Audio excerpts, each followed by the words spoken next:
नमस्कार, आपका बहुत स्वागत है टीवी7 भारत में। मैं हूं आपके साथ ऋतिका आवाना। प्रधानमंत्री नरेंद्र मोदी ने गुरुवार को केंद्रीय सचिवों के साथ एक अहम बैठक की। इस बैठक में देश के विकास, युवाओं और शिक्षा, इंफ्रास्ट्रक्चर, सुरक्षा, आर्टिफिशियल इंटेलिजेंस, रिसर्च, डिफेंस, समुद्री क्षेत्र, पर्यटन और मैन्युफैक्चरिंग जैसे कई महत्वपूर्ण मुद्दों पर चर्चा हुई। प्रधानमंत्री ने अधिकारियों से कहा कि वे केवल आज की समस्याओं पर ध्यान ना दें, बल्कि आने वाले वर्षों की जरूरतों को ध्यान में रखकर भी योजनाएं बनाएं।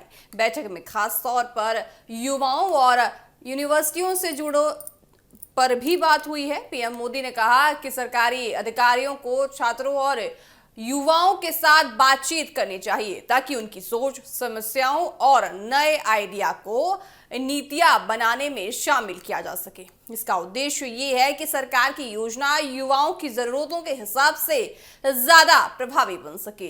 हाल के दिनों में युवाओं से जुड़े मुद्दों को लेकर सरकार का ध्यान भी बढ़ गया है। प्रधानमंत्री ने सोशल मीडिया के जरिए भी छात्रों और युवाओं से संवाद किया। बैठक में इंफ्रास्ट्रक्चर और कनेक्टिविटी को बेहतर बनाने पर भी चर्चा हुई। प्रधानमंत्री ने मंत्रालयों के बीच बेहतर तालमेल की जरूरत बताई ताकि देश की बढ़ती जरूरतों के अनुसार सड़क, रेल, बंदरगाह और दूसरी सुविधाओं का विकास किया जा सके। सुरक्षा और विदेश नीति को लेकर भी आगे की रणनीति पर बात हुई। पीएम ने डेटा और आर्टिफिशियल इंटेलिजेंस के बेहतर इस्तेमाल पर जोर दिया, लेकिन साथ ही कहा कि एआई से जुड़े फैसलों पर मानवीय निगरानी जरूरी है। उन्होंने रिजर्व और इन्फॉर्मेशन पर भी बढ़ावा देने की बात की, खास कर रक्षा क्षेत्र में।